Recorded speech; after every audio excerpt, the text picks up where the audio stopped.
ગામ ખાતે જે જીઆઈડીસી આવી છે એમાં અમારે કામદારો, મજૂરો અને અહીંયા જે કર્મચારીઓ, શ્રમિકો છે એમને લઈને પદયાત્રા છે।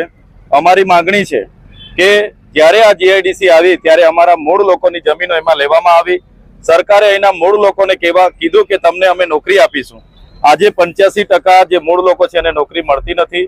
જે લોકોને થોડા ઘણા અંશે નોકરી મળે છે એ લોકોને પણ કાયમી કરવામાં આવતા નથી।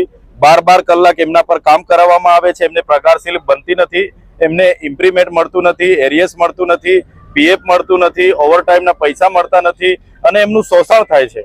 ત્યારે એમના ન્યાય માટેની આજે અમારી પદયાત્રાઓ છે।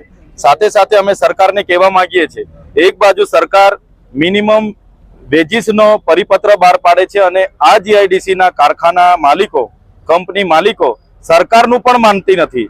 ત્યારે એ મુદ્દાને લઈને આજે અમારી પરિપત્ર છે। જો સરકારના પરિપત્રનો અમલ આ લોકો નહીં કરશે, આવનારા દિવસોમાં તમામ કંપનીઓ પર જઈને અમે જનતા રેડ કરીશું। સાથે સાથે અહીંની મહિલાઓના અમારા પર રજૂઆતો આવી છે। અહીંના કેટલાક નેતાઓ જે અહીંના મૂળ માલિકો છે, 3-3, 4-4 પેઢીથી પોતાનું ઘર છે, ઘર વેરો ભરે છે, વીજળી વેરો ભરે છે, પાણી વેરો ભરે છે, એવા લોકોને નોટિસો અપાવી રહ્યા છે।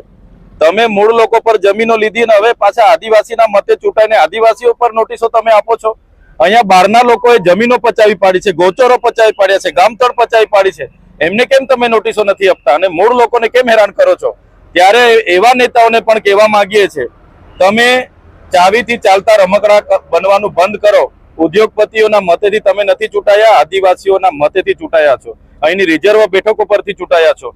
જો તમે અમારા લોકોના ઘરો તોડવાની વાત કરશો, બુલડોઝર ફેરવવાની વાત કરશો, અમારા લોકોને હેરાન કરવાની વાત કરશો, આજે તો અમે પદયાત્રા કરીને રેલી કરીએ છીએ, પણ એ દિવસોમાં અમે રેલો રહીને તમારા ઘરે આવીશું, બિસ્તરા પોટલા સાથે મહિના તમારા ઘરે રહેવું પડશે, અમે રહીશું, પણ અમારા લોકોને હેરાન થવા નહીં દઈએ। એ આજના આ રેલીના માધ્યમથી અમે સંદેશો પણ આપવા માંગીએ છીએ।